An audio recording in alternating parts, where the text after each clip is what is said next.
This issue shoots the installation of the MK4XL CHC Ceramic Heater Kit.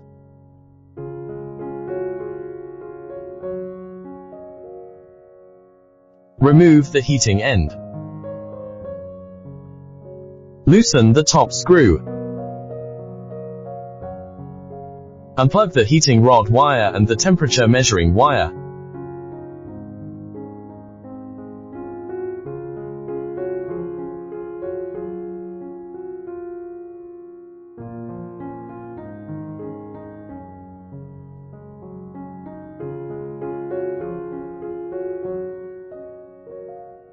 Install the pipe.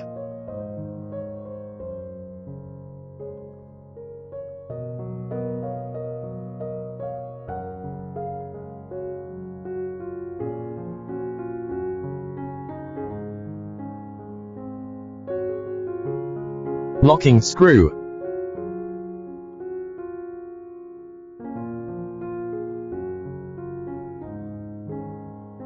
Plug in the link cable.